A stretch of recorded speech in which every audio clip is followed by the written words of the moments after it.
প্রেসারে থাকতে হয়, কারণ প্রেসার না থাকলে আমি যখন হোস পাইপ ছাড়বো তখন পানি কিন্তু দূরে যাবে না, যাবে তো ওদের কাজটা হচ্ছে এই পানির প্রেসার লেভেলটা একুরেট রাখা, ঠিক রাখা, যেন কি আমি হোস পাইপটা ছাড়লে পানিটা যেন স্পিডে যায়, রাইট।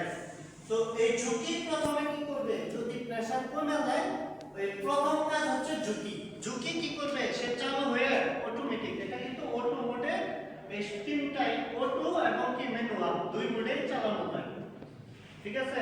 ঝুঁকি কি করবে, সে অটো চালু হয়ে যাবে, চালু হয়ে কি করবে, প্রেসারটা বাড়ায় দিবে, প্রেসারটা বাড়ায় দিবে, কিন্তু আমার পানির প্রেসার আমি ছাড়ার পরিমাণ যদি বেশি হয় তাহলে তো সে তো ছোট, সে কি তখন পারবে না, না পারে কি হবে, সে ডিফল্ট হয়ে যাবে, ডিফল্ট হয়ে মানে কি সে অফ হয়ে যাবে, অফ হয়ে সিগন্যাল পাঠাবে কাকে, বড় দলকে। যেমন মনে করেন আমরা যখন ডিউটি করি অনেক সময় অনেক প্রবলেমে ফেস করি, যখন আমি পারি না তখন কি করি, আমার স্যারের কাছে যাই, স্যার এটা তো এই সমস্যা হচ্ছে, তো এটা দেখেন একটু কি করা হয়, একটু যাই না।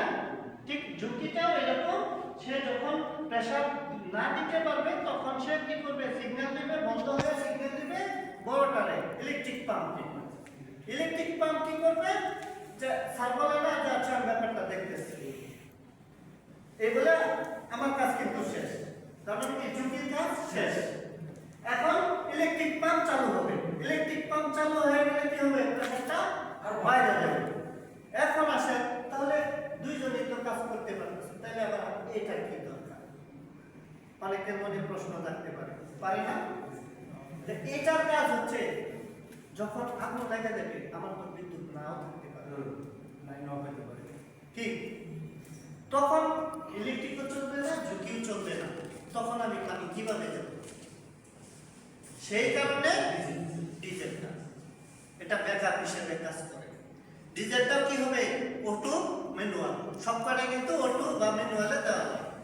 যখন কারেন্ট থাকবে না, কারেন্ট না থাকলে প্যানেল সিগন্যাল দিবে ডিজেল পাম্পকে, ডিজেল পাম্প কি করবে, সে অটো চালু হয়ে যাবে, চালু হয়ে গিয়ে কি করবে, পানির প্রেসারটা সে বাড়ায় দিবে, যতটুকু প্রয়োজন ততটুকু সে দিবে।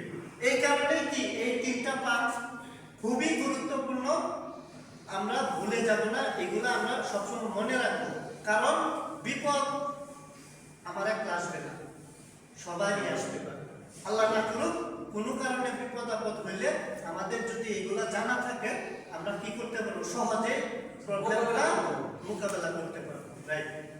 আপনাদের নিয়ে আসার উদ্দেশ্য হলো এই